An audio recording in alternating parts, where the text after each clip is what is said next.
ആരാ? ഞാൻ രാരിച്ചൻ. എവിടെയുള്ളതാ? ഇവിടെ അടുത്തുള്ളതാ. മുമ്പ് കണ്ടിട്ടില്ല? ഞാൻ കണ്ടിട്ടുണ്ട്. മുതലാളിയുടെ മകളല്ലേ? നീ വക്കന്റെ മോനല്ലേ? അതെ. എന്താ നിന്റെ പേര്? രാരിച്ചൻ. ഓ, കേസിന്റെ കാര്യം അറിയാൻ വന്നതായിരിക്കും. സംഭവത്തിന് ദൃക്സാക്ഷികൾ ആരുമില്ലെന്നാ പോലീസ് പറയുന്നത്. നാട്ടുകാരെല്ലാം ഒരൊറ്റക്കെട്ടാ. തെളിവില്ലാത്തോണ്ട് കേസ് തള്ളിപ്പോകത്തേ ഉള്ളൂ. കേസിന്റെ കാര്യം ചോദിക്കാനല്ല മുതലാളി ഞാൻ വന്നത്. അപ്പം മരിച്ച പിന്നെ വീട്ടിലെ കാര്യങ്ങൾ കഷ്ടത്തില. അതിനിപ്പോ ഞാൻ എന്നാ ചെയ്യാനാ? എന്തെങ്കിലും ഒരു പണി തന്ന് സഹായിക്കണം.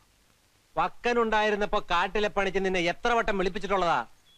അന്നേരം വലിയ മടിയായിരുന്നല്ലോ. ഒന്നും പിടിച്ചു പറിച്ചും മോഷ്ടിച്ചും അപ്പം കൊണ്ട തരുന്നത് വെറുതെ ഇരുന്ന് തിന്ന് വലിയ മാന്യം കളിച്ചന്നു നീ മാറി നിന്നു. പോകാൻ പറ. ഇവനൊന്നും ഒരു പണിയും കൊടുക്കരുത്. വീട് കയറി വന്ന് എന്ത് തോന്നിയാസവും കാണിക്കാൻ മടിയില്ലാത്ത ആ വഷളന്റെ മോനല്ലേ. നമ്മുടെ തോട്ടത്തിൽ ഇവനെ കേറ്റരുത്. എന്റെ മോള് പറഞ്ഞത് കേട്ടല്ലോ.